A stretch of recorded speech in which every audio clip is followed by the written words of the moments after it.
Bom dia a todos. Eu sou Cláudia Colucci, repórter especial de saúde e colunista da Folha, e vou mediar as duas primeiras mesas. A primeira mesa, o que é medicina de precisão. Eu chamo ao palco o Jorge Alberto Iriarte, que é sociólogo e professor do Instituto de Saúde Coletiva da Universidade Federal da Bahia.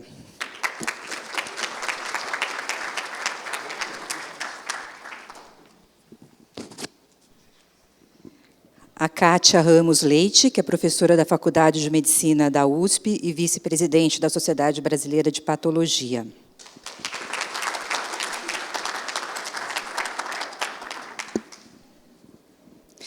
O Luiz Felipe Ribeiro Pinto, que é farmacêutico e bioquímico, pesquisador no INCA, Instituto Nacional do Câncer.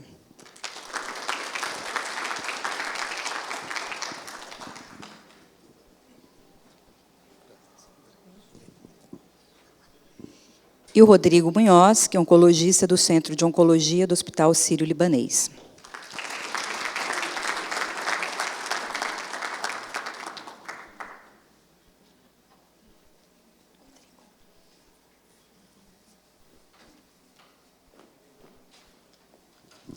Obrigada pela presença de vocês.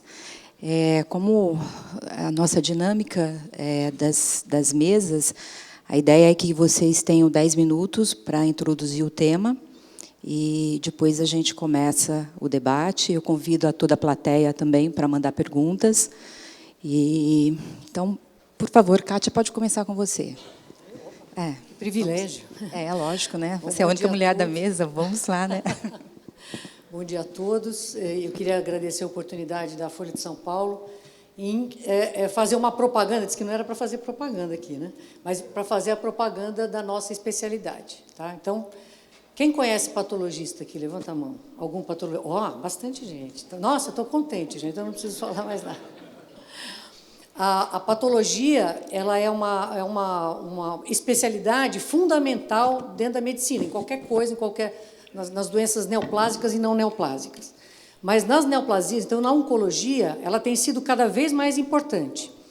E é uma oportunidade maravilhosa para os patologistas, porque a patologia está mudando, né? Então, a gente fazia uma patologia que a gente chama virchoviana, que é desde Virchow, né? que é o pai da patologia, então é aquela histopatologia, então a gente vê a doença, a forma da doença, né? no microscópio e dá um diagnóstico lá. E agora, o que nós estamos incorporando são as outras características da doença, que agora a gente sabe a causa. O câncer não se sabia a causa, o que está acontecendo aqui, por que você tem um câncer, né? E hoje a gente sabe. Então, nos últimos 30 anos, você descobriu as vias moleculares, que são vias moleculares normais, que a célula tem, que ela tem que proliferar, ela vai morrer uma hora, né, porque ela tem que ser trocada, etc. Então, esses são fenômenos naturais. Aí você tem um desvio, né, desse funcionamento, através das alterações da expressão dos genes, né? Então, agora a gente tem uma outra patologia, que chama patologia molecular. Então, nós não vamos só ver no microscópio, a gente continua vendo no microscópio, e essa parte é uma parte fundamental da oncologia. Por exemplo, se você tem um câncer de próstata, é um fragmentinho, lá você faz a biópsia de próstata, você tem um fragmentinho com um tumor que a gente chama um Gleason 6, que é um tumor bem diferenciado. O que o seu urologista ou seu oncologista vai propor para você? Não fazer nada. Vamos aguardar, porque a possibilidade desse seu tumor ser um tumor muito indolente, você vai morrer com ele, não dele, é muito grande. Então, a gente continua fazendo a patologia, e essa patologia é fundamental. Mas agora a gente está incorporando todas essas informações moleculares também. O que está errado nessa via, né? Estava tudo certinho, o que alterou? Existem várias vias que vão ser alteradas do ponto de vista molecular.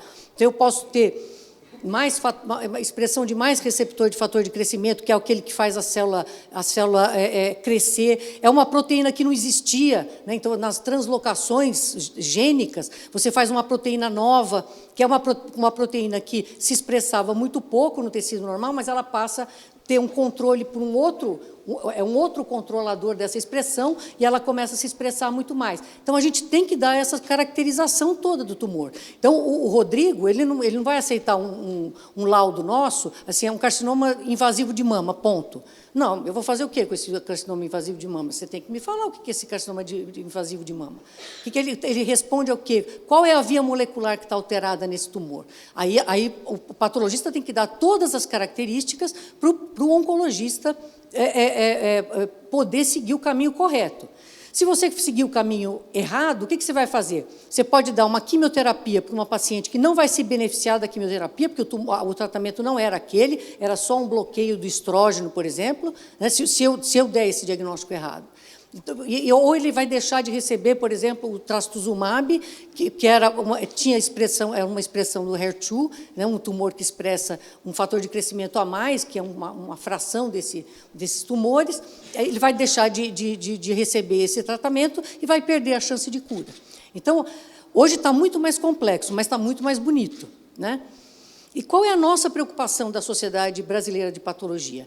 A patologia tem muito pouco glamour, né? Todo mundo conhece os oncologistas, né? São os cirurgiões, né? São as estrelas da medicina, né? Mas o patologista não, né?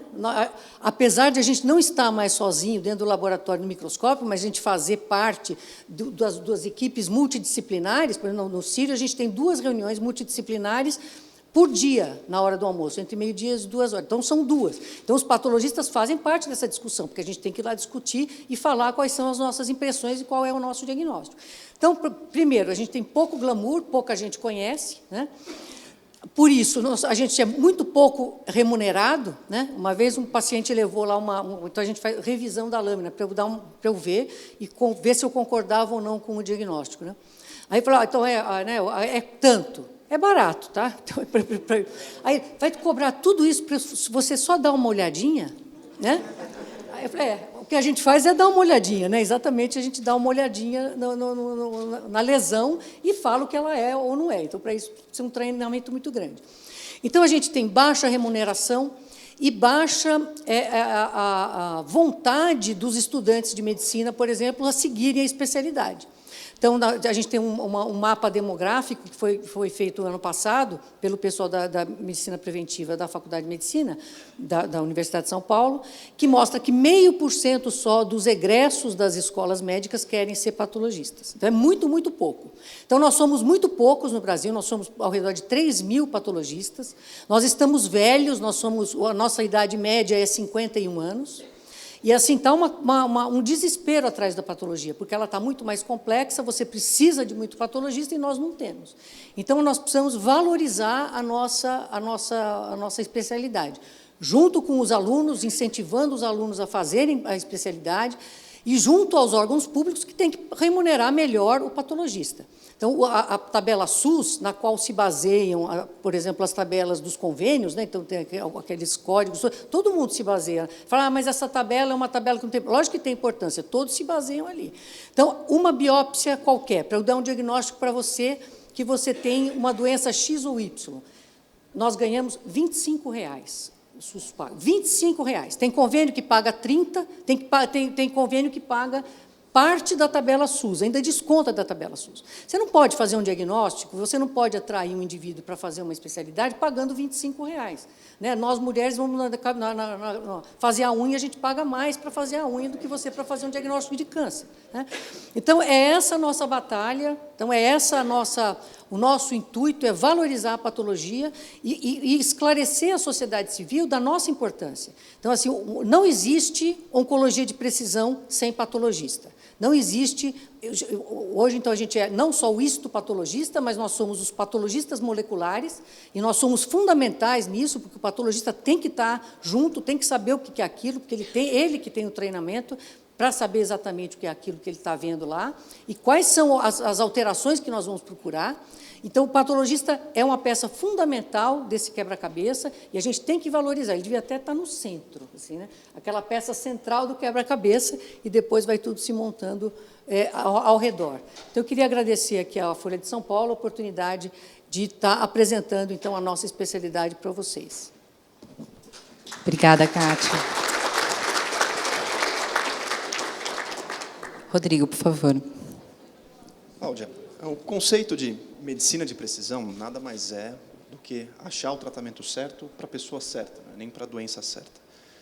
E essa não é uma preocupação recente. Desde o primeiro caso descrito de câncer, que data de mais ou menos 800 mil anos atrás, que era um sarcoma ósseo, um tumor ósseo, uma espécie de Homo erectus, a gente teve um refinamento nesse conceito que nos levou ao ponto que a gente está hoje.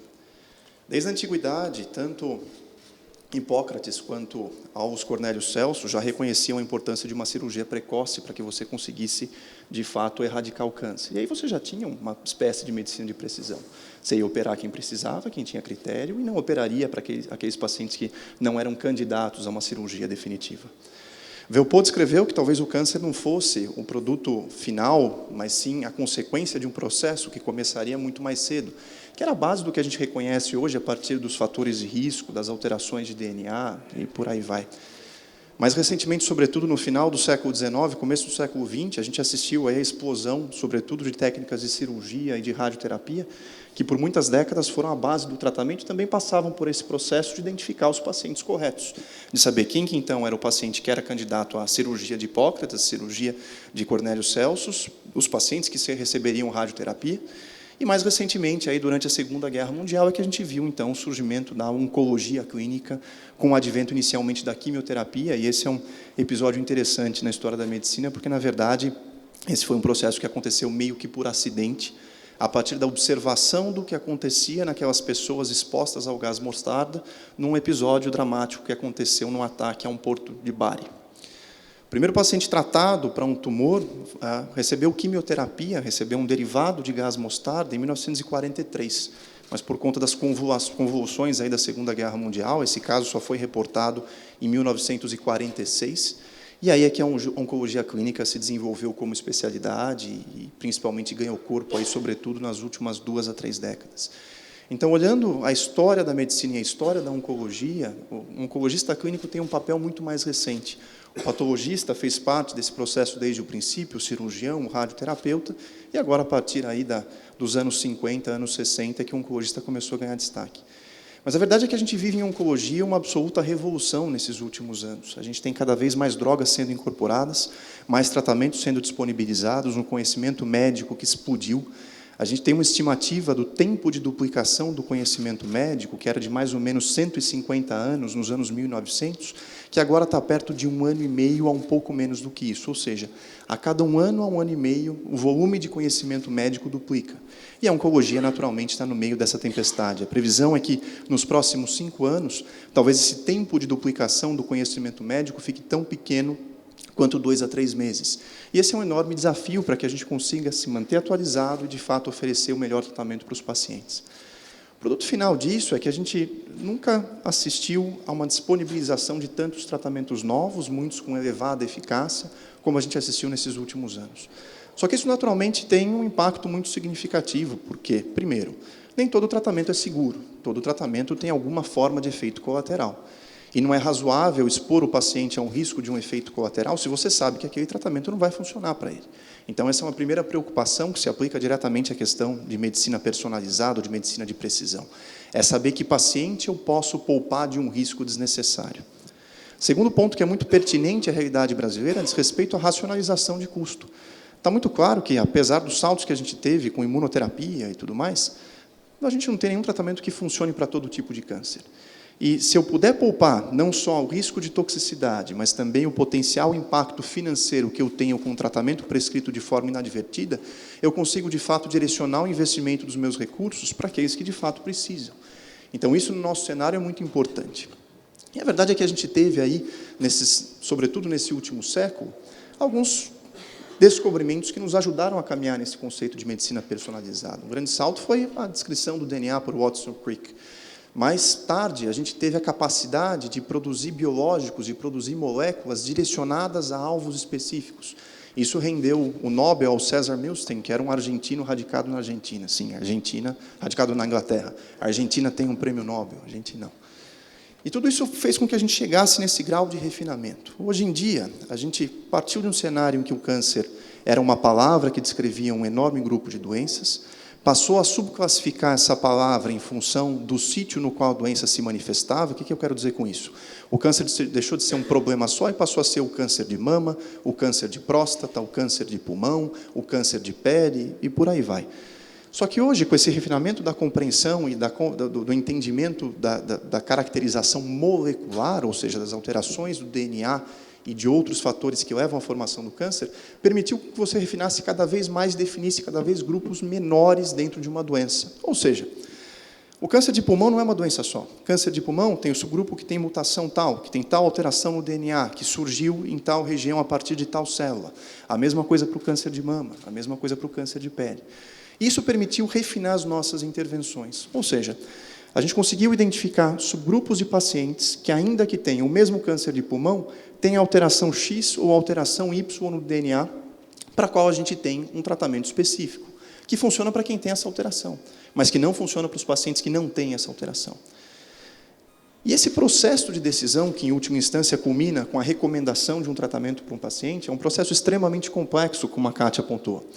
Isso começa, primeiro, idealmente com um diagnóstico precoce. Segundo, com uma biópsia oportuna e feita com uma técnica adequada. Existem diferentes formas de você obter um material para análise que te permita chegar ao diagnóstico definitivo. Se você não faz uma biópsia bem feita, o patologista não consegue definir um bom diagnóstico, e aí o problema é que, sem o trabalho do patologista, a gente não consegue nem começar a pensar como oncologista, porque eu não sei o que eu estou tratando. Se eu não sei o que eu estou tratando, eu não sei o que eu vou recomendar. Isso culmina, então, com a discussão de forma multidisciplinar para que você consiga construir, então, um plano de tratamento para o paciente, e isso passa pelo conceito de medicina personalizada, ou de oncologia personalizada. E um problema muito grande nesse processo é justamente a dificuldade de acesso que a gente tem a esses diferentes entraves, dependendo da situação, para que a gente consiga, de fato, oferecer ao paciente toda a magnitude de benefício da oncologia personalizada. O que eu quero dizer com isso? Um paciente que chega tardiamente ao diagnóstico é um paciente que talvez já tenha pulado algumas etapas que não vão te permitir exercer com toda a excelência a medicina personalizada. Um paciente que não tem acesso a um bom laboratório de patologia, talvez tenha um diagnóstico imperfeito, que não permita identificar um alvo de tratamento que poderia mudar drasticamente o curso da doença e que você não conseguiu pesquisar por conta de uma escassez de recurso ou de uma dificuldade de acesso à técnica. E aí, na última instância, a gente esbarra na dificuldade de acesso aos novos tratamentos, que são extremamente custosos, que não são imediatamente disponíveis no Brasil, uma vez que eles estejam aprovados em outras regiões do globo, e que ainda na nossa realidade são restritos a uma parcela pequena da população. Ou seja, é importante ponderar também que, infelizmente, outros fatores, sobretudo sociais e financeiros, afetam diretamente a questão da medicina personalizada. A gente não consegue oferecer esse conceito de forma uniforme a todos os brasileiros, e esse é um tema bastante pertinente para que a gente discuta hoje ao longo do nosso fórum. Obrigado.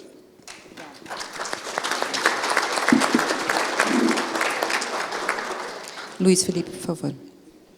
Obrigado, queria agradecer o convite. E só um parêntese, em relação à pesquisa que vocês fizeram, a gente pode enxergar isso de duas formas, mas eu enxergo da forma que as campanhas de prevenção contra o câncer estão sendo extremamente eficazes, porque a gente viu que quem tem mais medo é exatamente quem tem maior poder aquisitivo e aonde a informação chega.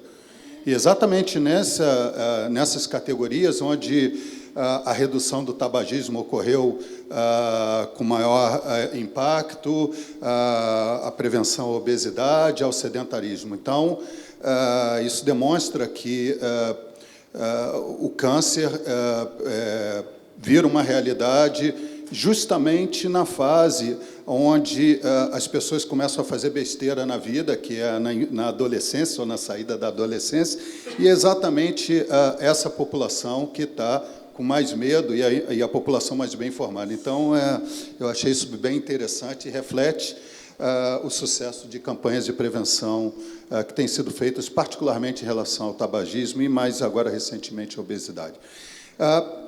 Como foi dito, a oncologia de precisão nada mais é do que você oferecer tratamentos aos pacientes baseados nas alterações genômicas do tumor desse paciente.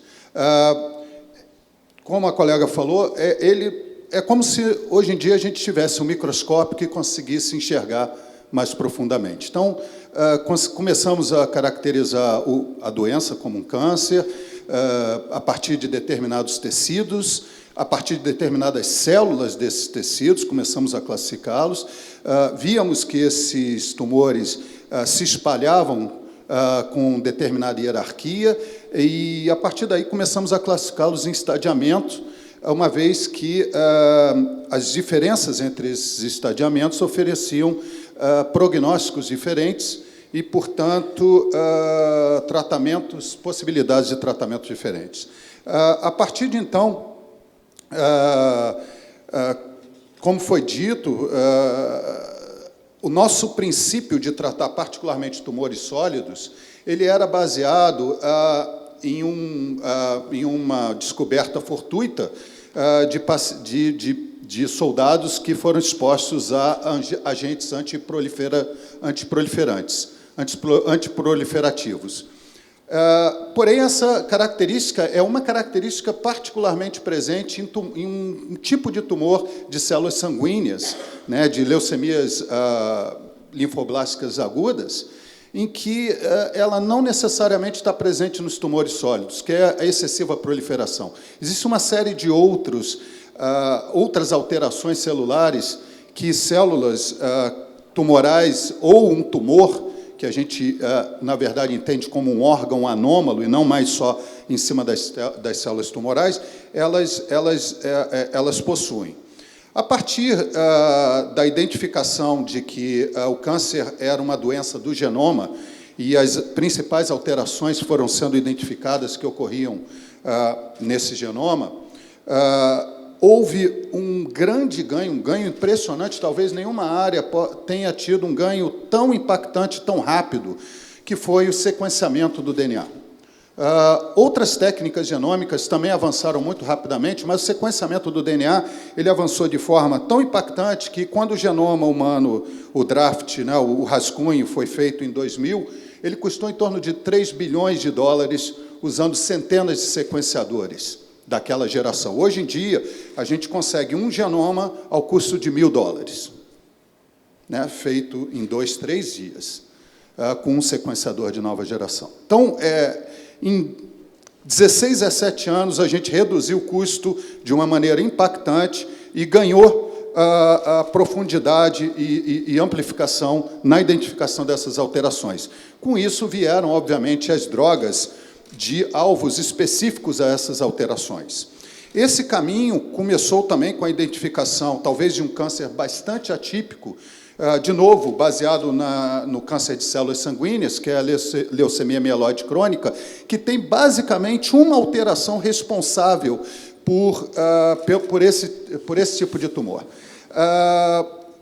Um câncer que era extremamente agressivo, hoje em dia, com o advento, com a vinda de uma droga específica contra essa proteína anômala, contra essa proteína alterada, hoje em dia, a população, os pacientes com leucemia mieloide crônica têm uma expectativa de vida praticamente igual à população normal. Ou seja, conseguimos resolver isso. Quando esse pulo foi dado para tumores sólidos, e o exemplo de câncer de mama é extremamente importante, 75% dos tumores de mama conseguem ser classificados baseados em pequenas alterações, e, a partir de então, nós temos drogas específicas. 25% desses tumores são dependentes de um receptor alterado chamado HER2, onde era um câncer de mau prognóstico, hoje em dia ele se torna de bom prognóstico com anticorpo monoclonal contra ele.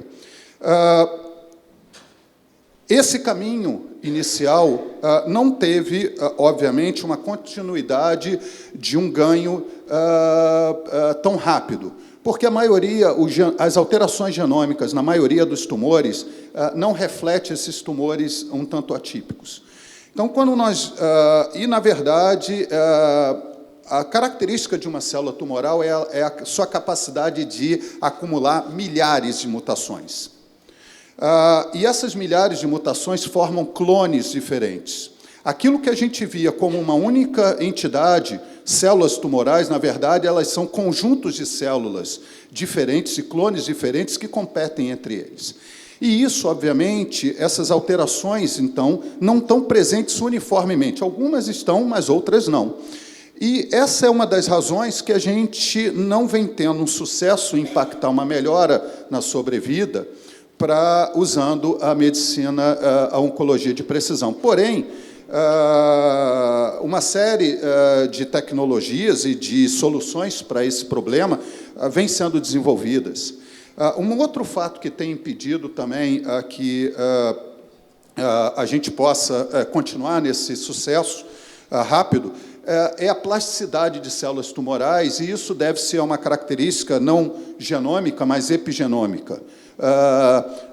É um novo nível de profundidade do nosso entendimento, que é a epigenética, onde, particularmente quando a gente... Só um parênteses, acho que não sei se todo mundo sabe o que é epigenética, enfim, está com o público leigo aqui. É você alterar a função do genoma sem levar a mutações, ou sem levar alterações na sequência do DNA. Você pendura coisas no DNA e faz com que ele passe a funcionar de forma diferente. Quando nós expomos células a um agente citotóxico ou uma radioterapia, um pequeno percentual dessas células do tumor, elas tendem a regredir para um estado de célula-tronco. E células-tronco são extremamente resistentes a agressões ao seu genoma, e é por isso é feito para preservar a vida. E isso é uma característica epigenética, mas nós temos já drogas que estão no seu começo de atuação, drogas epigenéticas, para segurar essa mudança de plasticidade. Então, existem problemas de custo, problemas no Brasil, problemas da incorporação no setor público, uma série de problemas, mas o nosso entendimento da nossa história demonstra que a tecnologia, primeiro, ela sempre vem num custo elevado, e que, com a continuidade, esse custo ele sempre cai, como eu dei o exemplo do sequenciamento do genoma. Além disso, nós entendemos agora a razão do câncer, que não é simples, ela é complexa, mas os exemplos, a partir dos tumores mais simples, demonstram que a oncologia de precisão não é uma hipótese, é o único caminho viável para que a gente possa tratar tumores baseado nas suas causas. Essa tecnologia, ela cada vez mais ela vem de uma maneira mais rápida, ela permeia a comunidade de uma maneira mais rápida, e eu, sendo pesquisador no Brasil, não tem outro jeito a não ser otimista e trabalhando com câncer, mas os exemplos até aqui demonstram que a oncologia de precisão é o caminho através do qual a gente vai poder impactar e reduzir a mortalidade dos tumores que afetam a comunidade geral e os brasileiros. Obrigada, Luiz. Jorge, por favor. Uma visão antropológica agora disso tudo. Bom dia a todos, quero agradecer o convite de participar, todos e todas, a participar desse evento, e a chance de um antropólogo, né, conversando com médicos, patologistas. Eu sou professor da Universidade Federal da Bahia, estou coordenando nesse momento um projeto em que eu entrevisto oncologistas e pacientes sobre o impacto dessas novas tecnologias, sobre as tecnologias genômicas e como elas estão transformando, né, a área da oncologia, né? E a visão das ciências sociais é no sentido de, quais são as expectativas de futuro que estão sendo criadas, quais são os impactos sociais dessas novas tecnologias, de que forma elas impactam a subjetividade dos pacientes, quais são as questões éticas que se colocam, né? A medicina de precisão, né, eu vou tentar esboçar quais são as principais características. Ela, no meu ponto de vista, tem diferentes sentidos, diferentes significados que foram se transformando ao longo do tempo. Começou com medicina personalizada, sobretudo nos anos 90, no contexto do projeto Genoma Humano. Esse termo ainda é mais utilizado na Europa, e atualmente o que mais se utiliza é a medicina de precisão. Começou focada na farmacogenômica, na busca de desenvolvimento de medicamentos adequados às características genéticas dos pacientes, mas hoje eu tenho uma visão um pouco mais ampla, que é ambiciosa, no sentido de que é uma nova forma de compreender o processo de saúde e doença, de classificar as doenças, de tratar e de prevenir. O primeiro ponto, eu acho que fica muito claro nas exposições, que é essa mudança, uma mudança de olhar, é um novo estilo de pensamento médico, né? Você desloca, né, Nicholas Rose, um sociólogo britânico, diz, você desloca do molar para o molecular, né? Então, não mais aquele é um olhar que pode estar complementando, outra vez suplementando esse olhar clínico, um deslocamento do nível dos órgãos, dos músculos, dos ossos, para o nível molecular, das enzimas, da interação no interior do genoma, e que leva à necessidade de uma nova classificação de doenças.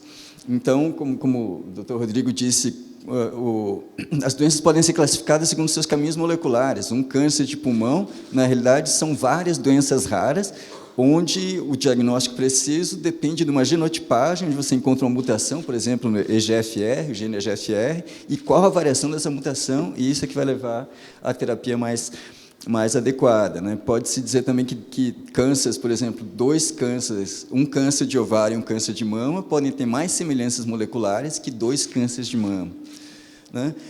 Outra modificação importante é o foco no indivíduo. O indivíduo é o centro, né? Ou seja, na realidade são grupos de indivíduos, é uma estratificação de pacientes, mas é vendido como se fosse algo individual. E tem alguns casos em que consegue-se chegar até o indivíduo. Mas isso traz um impacto também que é sociológico, pensando. O indivíduo, na perspectiva da prevenção, a ideia é que ele passe a coletar dados sobre si mesmo. Então, a perspectiva nova é de que o indivíduo, que sejam desenvolvidos algoritmos no uso de Big Data e que você possa cruzar, né, os dados do mapeamento genômico, dados de estilo de vida, dados dessa interação com o ambiente, e que eles sejam quantificados num grande algoritmo que possa, a partir daí das suscetibilidades, fatores de risco conhecidos, orientar um mapa pessoal de como a pessoa deve se comportar. E aí uma orientação em relação à prevenção, né, que você pode orientar sua vida na construção de um futuro mais saudável a partir de uma ação no presente, né, a partir do conhecimento de suscetibilidade genética.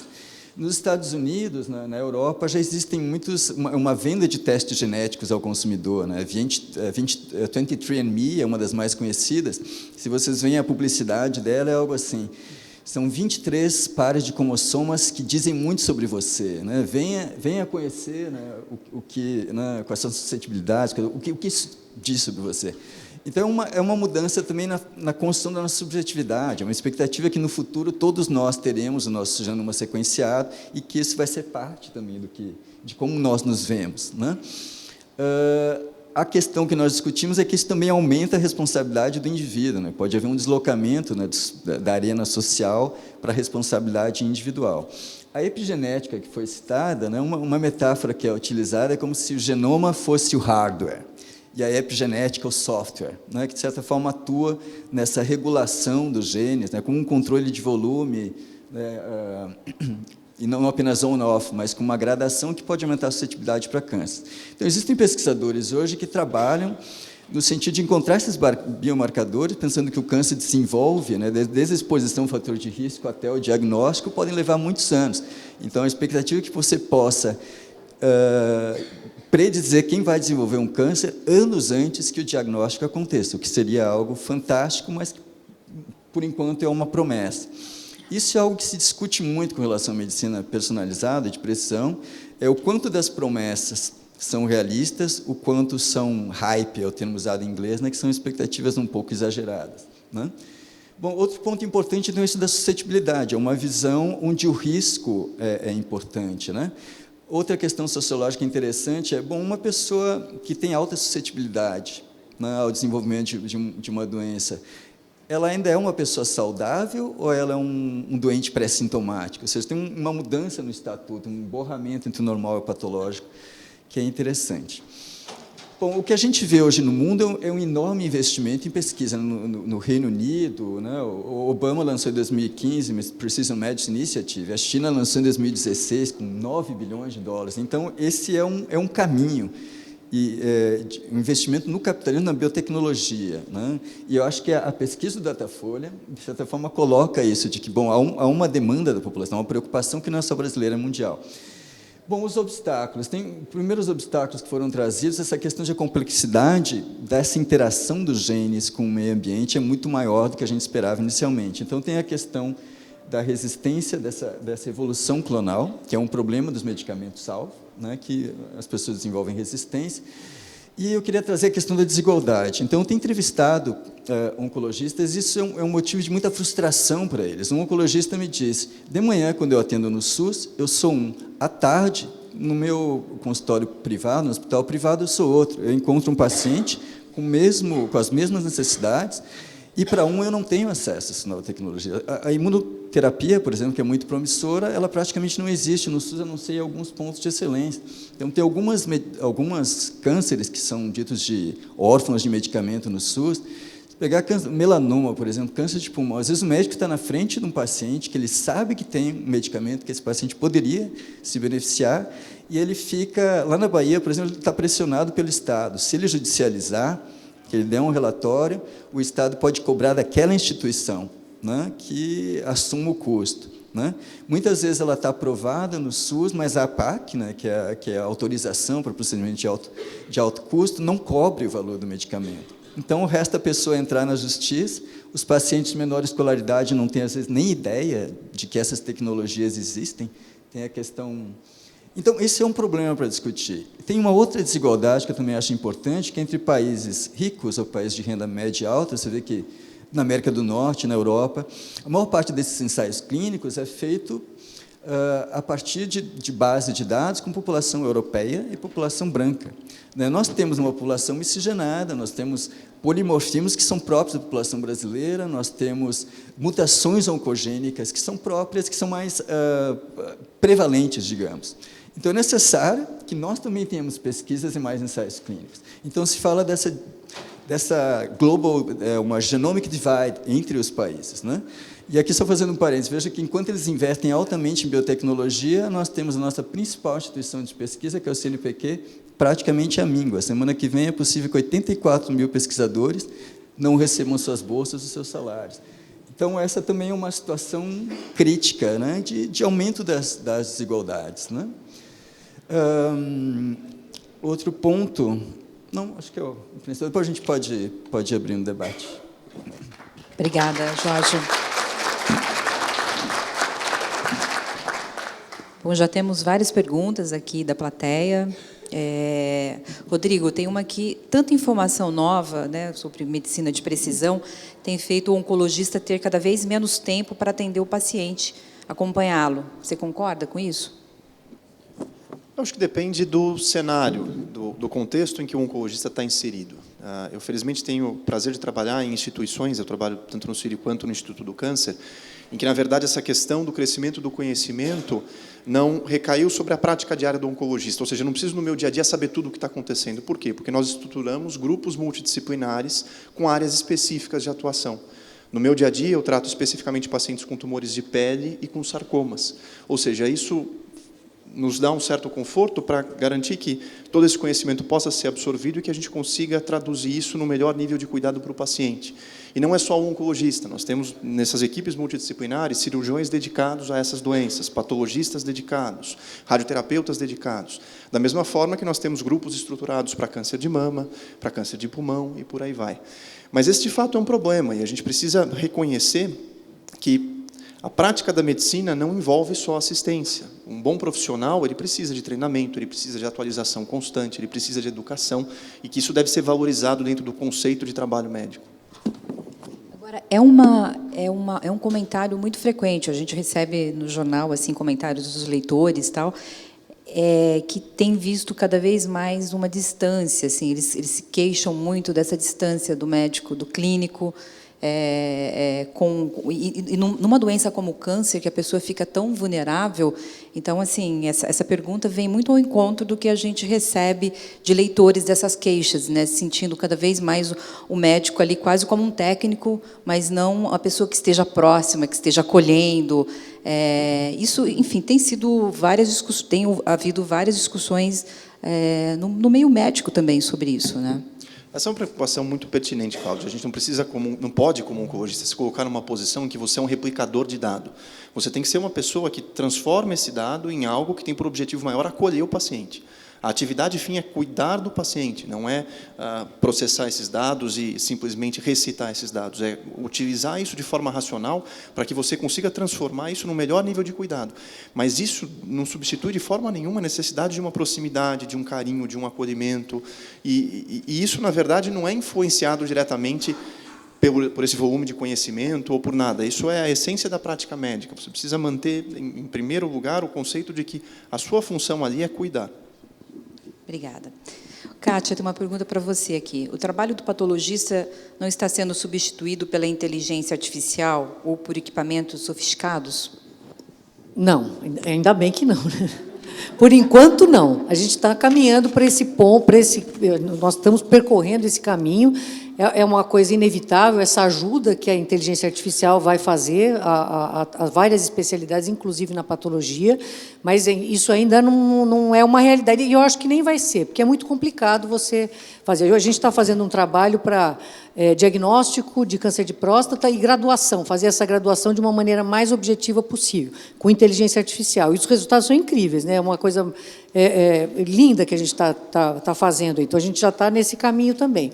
Mas não, o patologista, ele é como qualquer outro especialista. Ele vai lá ver o tumor, ele tem várias nuances. É uma coisa tão... Patologia é tão bonito, né? É muito difícil, muito difícil. Não tem um dia que você não tem que pegar um livro, um artigo, tem que discutir um caso com um colega, porque as nuances das doenças são muito grandes. Então, você tem uma série de coisas. A gente, às vezes, fica dias sem conseguir fazer um diagnóstico, fechar um diagnóstico, né? Então, não é uma coisa tão simples assim.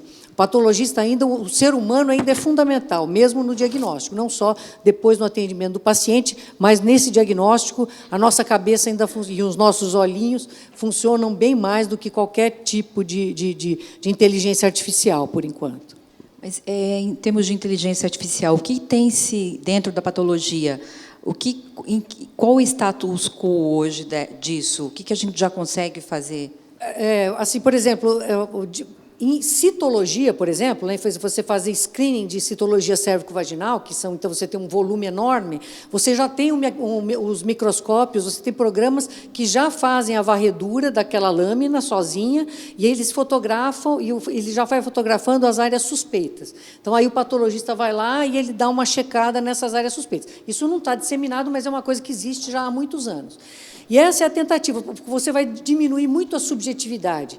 Então, a medicina está ficando cada vez mais minuciosa. Então, você vê o patologista. Eu faço uro e faço fígado só. Então, são as minhas áreas de atuação na patologia. Tem outro que só faz sarcoma, outro que só faz...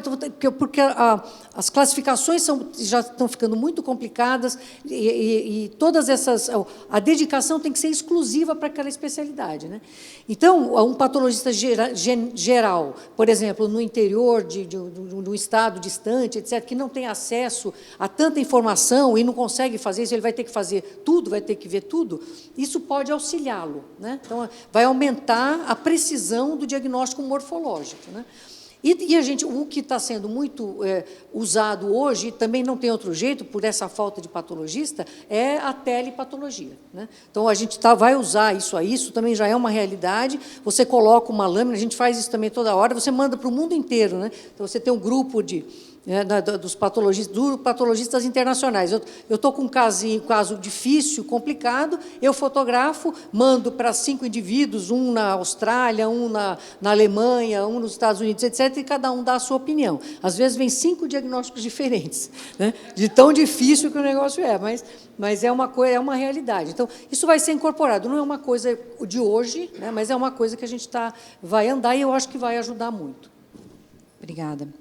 Luiz, uma pergunta para você aqui. A oncologia de precisão vai conseguir vencer cânceres com altos índices de morte, como o de pâncreas? Eu acredito que sim. Por exemplo, no caso do pâncreas especificamente, uma das questões da oncologia de precisão é que algumas das alterações genômicas num tipo de câncer, ele ocorre em outros tipos de câncer. Então, o que traz uma nova taxonomia dos tumores, de classificá-los por semelhanças em vias e mecanismos de carcinogênese. Então, por exemplo, um exemplo para o pâncreas. A gente sabe que alguns tumores que têm alterações num gene importante para reparo de DNA chamado BRCA, que é um gene que causa um dos genes, o principal gene BRCA1 e 2, os dois genes que causam câncer de mama familiar, em geral, mas não no sul do Brasil, ok? E o que o colega falou é importante. No sul do Brasil, o câncer de mama, a maior razão para o câncer de mama é uma mutação num outro gene chamado TP53, que dá uma outra síndrome genética.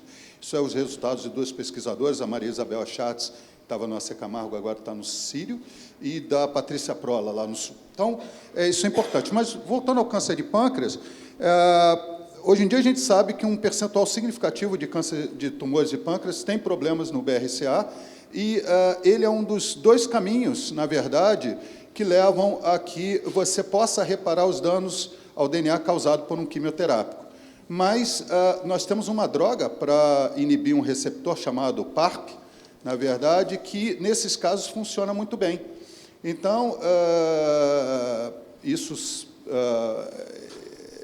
já leva e já diminui o tempo onde você pode começar a indicar ou pular etapas do processo de testar a eficácia para tumores baseado nesse tipo de evidência, né? Nós já temos, por exemplo, um medicamento que é para imunoterapia, que foi aprovado sem uma evidência de ensaio clínico, né?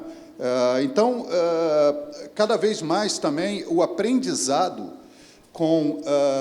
particularmente com os tumores mais complicados, mais difíceis molecularmente, estão gerando também soluções para que a gente possa levar as descobertas científicas à aplicabilidade clínica no menor tempo possível.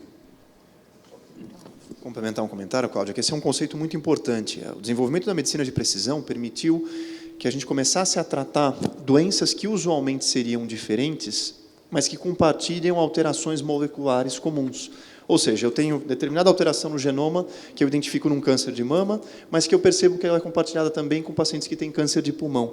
E aí não vai fazer diferença se o câncer nasceu no pulmão, na mama, no pâncreas, na pele. O que vai ser o definidor do tratamento é justamente essa característica molecular, ou essa alteração que o tumor tem, que vai dirigir o tratamento independentemente do diagnóstico. Então, isso é algo que a gente vem assistindo nos últimos anos como uma absoluta mudança de paradigma. Então, não basta só o nome, eu preciso ter o sobrenome com base molecular para que eu consiga dirigir o tratamento e que isso pode subverter a ordem de raciocínio. Isso deve mudar tudo, né? Inclusive a regulação dessas drogas, que hoje, para aprovação, por exemplo, na Anvisa, é para o câncer específico, né? Então, a partir do momento, você vai ter que aprovar para as mutações, né? Por certas mutações, não mais pelo tipo de câncer. Não, absolutamente correto. Isso muda completamente a nossa forma de compreender a doença e tudo que vem junto com isso, ou seja, aprovações, o modelo de pesquisa clínica. Você tem diferentes modelos hoje de estudos em que você pode ter os estudos que a gente chama de umbrella ou os estudos basket. Ou seja, você pode, a partir de uma doença, buscar as diferentes mutações para aquela doença, ou você pode buscar uma mutação em diferentes doenças. E isso muda totalmente a forma de conduzir a pesquisa clínica, a sua forma de interpretar o dado, de buscar pacientes, e, em última instância, é o dado que você gera que vai levar à aprovação. Eu poderia comentar a questão da regulação, porque, como eu fui vice-diretor do INCA, então isso foi um fato, obviamente, da demanda para que a gente tenha aprovação e a incorporação no sistema público de saúde de drogas baseado na medicina de precisão. Infelizmente, o que a gente vê como política no Brasil é uma dificuldade enorme para a incorporação de tecnologias, particularmente no sistema público. Obviamente que elas custam caro, mas vamos lembrar que nós fomos extremamente bem-sucedidos naquela época, no começo do HIV, quando os antirretrovirais também custavam uma fortuna, e nós fomos um país líder, então, naquele momento, com o ministro José Serra, de poder capitalizar, na verdade, um movimento do qual veio a Índia, a China, junto, para que a gente pudesse ofertar medicamentos a quem precisava um custo mais baixo. Basicamente, comprar em larga escala, se juntar. Nós temos que lembrar que nós somos metade da população da América do Sul. E, portanto, falar que essas drogas não vão entrar porque eu não tenho como pagá-las e ficar numa situação onde a gente, nesse momento, não dá a chance de pacientes do sistema público de saúde terem a mesma sobrevida daqueles que podem pagar, isso é um absurdo, isso é contra, inclusive, a Constituição. Eu entendo que é necessário, obviamente, que sempre estudos de custo-efetividade, mas, politicamente, o Brasil tem que sair dessa posição passiva de simplesmente levantar barreiras e vir por uma atuação propositiva, porque essa realidade, como foi dito, de um oncologista de manhã no público poder usar drogas quase medievais e, hoje em dia, e no sistema privado, ele poder ofertar primeiras linhas de tratamento do que ocorre no mundo inteiro, isso tem que acabar. Todos nós somos pagadores de impostos, e isso cabe a um país que tem mais de 200 milhões de pessoas, e, baseado na própria experiência que a gente teve com HIV, ser um país propositivo, que tem o maior sistema de saúde público do mundo, para que a gente possa reduzir o custo dessas drogas e dessas tecnologias.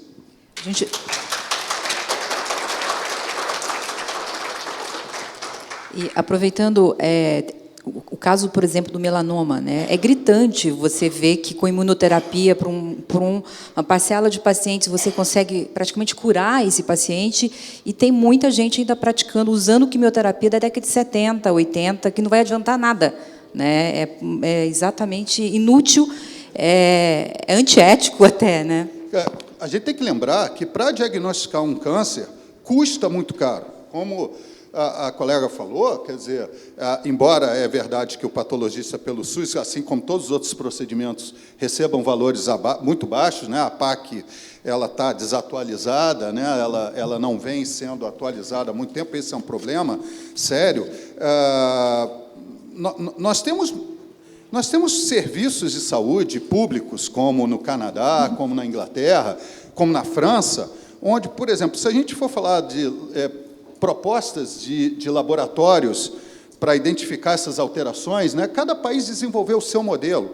A França, por exemplo, construiu uma rede de laboratórios de diagnóstico molecular baseado em cobrir toda a população, não importa se ela tem plano de saúde ou não. É o lema da igualdade, fraternidade, liberdade, eles realmente incorporam na prática. Isso é pago pelo sistema público de saúde. Por exemplo, para cobrir toda a mutação, para dar uma droga para câncer coloretal metastático em primeira linha, como panitumumab ou cetuximab, você tem que avaliar no consenso uma mutação no gene chamado Carras. Eles cobrem isso. Isso custa 2,5 milhões de euros para cobrir a população francesa inteira. Tem duas maneiras da gente ver isso. Um percentual de torno de 30% que vai se beneficiar dessa droga, com câncer coloretal, dentre aqueles com câncer coloretal metastático, 60% que não tem mutação em Carras, ou N ou E de Rais, mas, na verdade, você evita de dar uma droga para quem vai tomar uma droga e não vai responder a ela, uma droga que custa caro. Ou seja, a gente pode ver isso também como uma economia. Já na Inglaterra, era a maior filantrópica em câncer, chamada Cancer Research UK, que pagava esses exames. O NHS agora, o Sistema Nacional de Saúde inglês, vem discutindo isso. Por quê? Porque eles deixavam fora 40% dos pacientes oncológicos na Inglaterra não tinham acesso a esse exame. Lá, nos dois países, eles fazem exame para melanoma, com BRAF, para câncer coloretal metastático, para KNA de Ras, e para câncer de pulmão com EGFR. 40% dos pacientes com esses três tumores ficam fora na Inglaterra de poderem ter acesso. Para um país como a Inglaterra, isso é inaceitável. Então, mas eles vêm desenvolvendo seus modelos de diagnosticar. Agora, aqui no Brasil, a gente diagnosticar um tumor e não poder oferecer o melhor tratamento, a gente continua gastando dinheiro e mal. Então, nessa questão da discussão do preço e do custo, né, do quanto tempo um trabalhador ele deixa de, na verdade, gerar riqueza e ele passa a consumir riqueza do país. Isso tudo tem que ser levado em conta para que a gente entenda, e, obviamente, acima de tudo, o paciente, que é um pagador de imposto, ele tem que ter acesso ao melhor tratamento disponível num sistema público de saúde. Ou então, a gente não tem um sistema público de saúde. Agora, para a principal causa de morte, dentro em breve, já é a principal causa de morte em 15% dos municípios brasileiros. Para a principal causa de morte, dentro em breve, nesse país, né, a gente não pode fazer mais a política do avestruz de enterrar a cabeça na areia e fingir que nada está acontecendo ao redor do mundo. Posso complementar? Eu tenho entrevistado pacientes e visto a questão dos itinerários terapêuticos e das barreiras, pacientes do SUS, pacientes, né, que têm planos privados. E um ponto importante é que a gente tem dois tipos de desigualdades. A gente tem as velhas desigualdades e a gente tem as novas desigualdades por conta dos novos medicamentos. Então, nas velhas, a gente ainda não conseguiu resolver o problema do diagnóstico precoce. O paciente tem falhas na prevenção, né, nos testes preventivos. Depois, quando ele tem sinais, sintomas, ele tem dificuldade de chegar a um oncologista, algo que é muito comum dos pacientes pobres do SUS. Eles têm que fazer vaquinha na família, juntar dinheiro e pagar a biópsia, porque se esperar pelo SUS vai demorar para sair. Então, eles fazem aquele esforço. Aí, até conseguir chegar, iniciar o tratamento, tem essa lei de 60 dias, mas muitas vezes ela não é cumprida. Então, a gente já tem um paciente chegando, né, em fase com câncer com fase mais avançada. E outra questão que é importante é o funcionamento da indústria farmacêutica. Mas eu concordo com o doutor, porque eu tenho visto variações no interior do SUS, lá em Salvador mesmo, algumas instituições que têm um grande volume conseguem negociar com a indústria farmacêutica e oferecer esse medicamento a um valor que cabe no que eles podem pagar. Então, a gente tem desigualdade mesmo dentro do SUS, né? Você vai numa instituição que tem acesso, outras na mesma cidade que não tem. E com relação aos planos de saúde, é a mesma coisa, são apenas 24% da população brasileira tem plano de saúde. Com a crise, atualmente, acho que 3 milhões de pessoas perderam seus planos, estão dependendo do SUS. E esses planos, muitos não têm uma boa cobertura, né? Então, a gente vê casos também lá em Salvador, onde as pessoas que têm determinados planos de saúde demoram para começar o tratamento, tem que entrar na justiça, às vezes não conseguem. Então, esse é um problema, né? E outra questão a nível mundial é do funcionamento da indústria farmacêutica, né? Eu acho que é importante essa avaliação de custo-efetividade, né? Porque uma das críticas que se faz é de que entra no mercado muitos medicamentos de alto custo, mas com baixo benefício. Assim. Tem um estudo que mostra de 2002 a 2014, 71 novos medicamentos-alvo apresentavam um aumento de apenas 2 meses de sobrevida global a custo muito alto. Isso pressiona para cima, né? Então, tem que discutir de formas de baixar esse custo dos medicamentos, porque uma das promessas da medicina de precisão é de que ela economizaria recursos pelo uso. Só que isso não está acontecendo no mundo todo. É um problema também para os países envolvidos. Eles também se perguntam, bom, até quando a gente vai conseguir pagar medicamentos que custam 400 mil, 200 mil dólares ao ano, né, por paciente? Sim. Esse é um problema importante, porque a gente tem que entender também que o cobertor é curto. A gente não tem recurso para tudo. E, de fato, pesar o real benefício e o real custo e ajustar isso para que você consiga incorporar ou ter uma clareza quando você não incorporar é fundamental. Precisa ter uma forma de avaliar com critérios objetivos e com transparência para a sociedade e, inclusive, envolver a sociedade nessa decisão, porque é óbvio que a gente não vai ter dinheiro para tudo. E que tem coisa que tem um impacto, mas é um impacto marginal e um alto custo. Isso talvez tenha de ter um posicionamento claro de que não vai ser incorporado por motivo tal e por esse cálculo que foi feito. Em contrapartida, não dá para usar esse argumento para barrar tudo. Porque algumas dessas intervenções têm um impacto muito significativo. Exemplo, as novas drogas-alvo para melanoma. Exemplo, drogas-alvo moleculares para câncer de pulmão. Então, isso mudou o paradigma, mudou o tratamento absolutamente da doença. Usando o melanoma como exemplo, a gente, usando quimioterapia convencional ou os dados históricos, aproximadamente 15% dos pacientes estão vivos em 3 anos.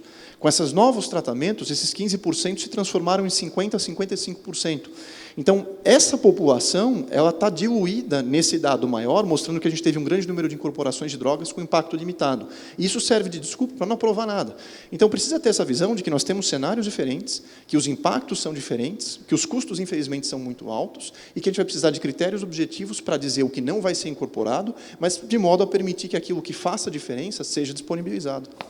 É uma discussão que já acontece em outros países, né? Acho que no próprio Reino Unido já tem essa discussão do que vai ser incorporado ou não, até como um dos critérios a sobrevida do paciente. Agora, aqui, a sensação que se tem é que é isso que você falou, a política do avestruz, né? Como se o cobertor é curto, então não se discute nem a incorporação e nem a desincorporação, né? Porque a gente vê todo mundo falando muito em incorporação, mas tem um monte de medicamento que está aí, de tecnologias que poderiam já ser desincorporadas, que tem coisas mais efetivas, e também essa discussão não acontece, né, sobre desincorporação.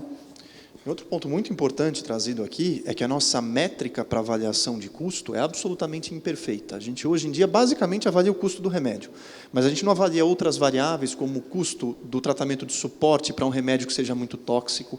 Você pode ter um medicamento que seja tão eficaz quanto o outro, mas que tem menos efeito colateral. O paciente vai menos para o hospital, isso se traduz numa redução dos custos. Essa questão do impacto na capacidade de trabalho, o impacto econômico da capacidade de trabalho por doença é fundamental. Isso não entra nas métricas e nas estimativas de custo-efetividade. Oferecer um tratamento eficaz, como que eu consigo devolver esse paciente funcionante para a sociedade? Isso tem um impacto econômico muito significativo, e nada disso entra nos nossos algoritmos e modelos de estratificação, de racionalização de custo, e é importante também caminhar nesse campo da ciência para que a gente consiga, e isso eu acho que também faz parte do conceito de medicina personalizada, de medicina de precisão. Eu concordo, e às vezes a gente vê nesses debates alguns argumentos como, por exemplo, o SUS não funciona bem, particularmente para doenças crônicas, né? Ele não foi feito para isso, ele foi feito para doenças agudas, para agudizações, onde o paciente ia, como na década de 70, 80, resolvia um problema infeccioso, ia embora para casa e pronto. A gente não tem um registro dos pacientes no SUS, a gente não tem um cadastro, ou seja, toda vez que ele volta e doenças crônicas, ele fica preso ao sistema, uma vez que ela é crônica. E ele não funciona particularmente bem para esse tipo, ele não foi feito e, obviamente, que ele deveria estar preparado. Mas, quando a gente olha já o que ocorre no momento, por exemplo, dados de algumas teses de alunos meus fazendo doutorado no INCA, 1/3 dos pacientes com câncer de pâncreas vão a óbito antes de começar o tratamento. Tratamento convencional. Eles são diagnosticados, custa uma fortuna diagnosticar um paciente com câncer de pâncreas. Lá no INCA, no CESP, em alguns lugares, no Sírio, a gente faz isso, obviamente, com ecoendoscopia, que é o padrão ouro, além de outras técnicas de imagem. Gasta dinheiro. 1/3 dos pacientes vão a óbito antes de começar o tratamento, porque o tratamento demora. Tratamento convencional. Para o câncer de esôfago, que é um câncer quase tão fatal, praticamente tão fatal, em torno de 42% dos pacientes vão a óbito antes de começar o tratamento. Então, o SUS não funcionar bem e ter que resolver esses problemas antes da gente incorporar drogas é quase como a gente falar que todas as ruas do Brasil tinham que ser asfaltadas antes da gente ter aeroporto. São níveis diferentes. A gente não pode usar argumentos sobre problemas de chegada com estadiamento tardio dos pacientes, porque a gente precisa ganhar experiência nesse país para desenvolver as nossas tecnologias. Lá no final de tudo isso está o desenvolvimento de tecnologias. E se a gente pegar países que fizeram esse caminho, obviamente que se eles não primeiro enxergam e aprendem com a sua própria experiência, eles nunca vão ser capazes de desenvolver tecnologia própria. Então, ter uma barreira, um muro, também impede a autossuficiência na área da saúde, que eu acho que talvez seja a indústria mais importante do século XXI. Tem uma pergunta aqui, falando que muito se cobra do SUS, né, a cobertura do tratamento da medicina de precisão. No entanto, o orçamento da assistência farmacêutica varia pouco e até mesmo tem sofrido vários cortes. Seria possível negociar com a indústria farmacêutica a diminuição do custo dos tratamentos? Isso acho que isso já é feito, mas eu não sei se... Assim, hoje em dia, né, sem nenhuma questão política aqui, a gente está com o secretário da SQT, que é um dos maiores especialistas nesse país de custo-efetividade, que é o Dr. Denis Arviana, que é um um pesquisador progressista, um excelente pesquisador em custo-efetividade. Sem dúvida alguma, eu vejo que uma série de resoluções ou de avanços, eu acho que podem ocorrer. Se a gente não tiver pessoas técnicas nas posições chaves, a gente não vai mudar. Eu acho que isso é fundamental para que a gente possa... A questão do orçamento é uma, e essa é a nossa realidade momentânea, mas o momento não pode impactar políticas que são de Estado, né? Tem duas perguntas aqui, mas aí de... doenças autoimunes favorecem o aparecimento de um câncer? Uma das etapas para a formação do câncer é a inflamação crônica. E algumas doenças autoimunes podem aumentar a chance de desenvolver câncer. Exemplo, doença inflamatória intestinal e câncer de intestino. Essa é uma situação. O próprio câncer de pele pode surgir em pacientes que ou tenham inflamações crônicas na pele, úlceras crônicas, ou como fruto da inflamação crônica induzida pela radiação ultravioleta, por esse processo cumulativo que, em última instância, lá na frente, vai resultar nessas alterações do DNA que fazem com que uma célula normal se transforme numa célula tumoral. Mas isso não vale para toda doença autoimune, então tem que ter um certo grau aí para não desencadear um alarmismo desenfreado. Tem uma outra aqui que sempre aparece em todos os seminários do câncer que a gente realiza aqui. Se existe cura ou os laboratórios não deixam? E aí... Assim, essas teorias da conspiração, na época da internet, em vez da informação estar circulando e sendo mais precisa, a gente tem vamos dizer, essas lendas urbanas. Qualquer caso de sucesso, obviamente, vai representar... a gente tem que pensar que o objetivo da indústria da saúde, obviamente, primeiro é curar, mas o segundo é controlar. As tendências para um câncer com as drogas-alvo é que a gente possa, talvez, não curar alguns tumores mais complicados, né? E só para a gente fazer um paradigma, a gente tem, o que a gente chama de tumores mais complicados ou menos complicados? É essa questão da capacidade de acumular milhares de mutações e essa variedade clonal. Então, a gente pode pensar como árvores. Árvores com mais tronco e menos galhos são tumores mais simples. A gente pode entender os galhos como clones. E árvores que têm muitos galhos são como tumores com muitos clones. Essas árvores com muitos galhos... um dos pensamentos atuais é que elas talvez sejam controlados, talvez não definitivamente curados, mas controlados, sem nenhum prejuízo para a qualidade de vida. Então, veja bem, o conceito da gente curar doenças crônicas, né? Você não cura uma hipertensão, ou você controla. Então, esse é um conceito que a gente, talvez, cada vez mais tenha que nos tornar familiar. Tem outro ponto importante, que, na verdade, a chance de cura do câncer vem subindo, sim. Se a gente olhar nos últimos 25 anos, houve uma queda na mortalidade ajustada por idade de cerca de 20% para o câncer em geral. É que a população está vivendo mais, a gente tem uma população cada vez maior, então o número de casos de câncer vem crescendo, mas a mortalidade vem caindo. E aqui vem outro ponto importante. É fundamental entender que, nesse processo de busca pela cura, a gente está lidando com um inimigo extremamente complexo. O câncer é quase que um organismo vivo com uma vida independente. A gente abordou alguns conceitos aqui de evolução clonal e de heterogeneidade tumoral. O que a gente quer dizer com isso? À medida que o câncer progride, cada célula, nesse processo de progressão e de replicação, vai adquirindo características próprias que, em muitas situações, a tornam diferente daquela célula cancerígena que deu origem. E isso é um baita de um desafio para você conseguir um tratamento que funcione para tudo. Por quê? Porque você pode eliminar a característica daquela célula original, mas você pode se deparar com um mecanismo de resistência que aquela célula subsequente adquiriu ao longo desse processo evolutivo. Então, salvo algumas exceções, você não consegue uma arma só que lide com todo o problema, e isso é um grande desafio para que você consiga combater e chegar à cura do câncer como um conceito. Tem uma outra pergunta aqui dizendo que as pesquisas informam que de 35% a 40% dos pacientes com potencial de internação pelo câncer chegam subnutridos. Como agir diante da necessidade imediata de procedimentos como rádio, químio ou cirurgias? Eu não sei se eu entendi a pergunta. Eu entendi Paciente a questão da subnutrição, mas qual que é a dúvida? Como agir? Se você tem um paciente subnutrido, enfim, esses tratamentos podem ter um impacto ainda maior? Ou você tem que tratar a subnutrição primeiro, antes de... O primeiro conceito é que, dependendo do estágio evolutivo do tumor, ou seja, de quão avançada a doença está, essa caquexia oncológica, essa desnutrição, faz parte do processo, porque o câncer ele tem uma capacidade de consumir energia maior do que os nossos tecidos. Então, ele acaba concentrando energia, concentrando nutrientes, e você acaba definhando por conta da própria atividade do câncer. Mas tem o outro lado, que é uma falta de assistência que faz com que o paciente perca, então, peso, perca o estado nutricional, justamente por não ter um amparo. Então, precisa diferenciar as duas situações.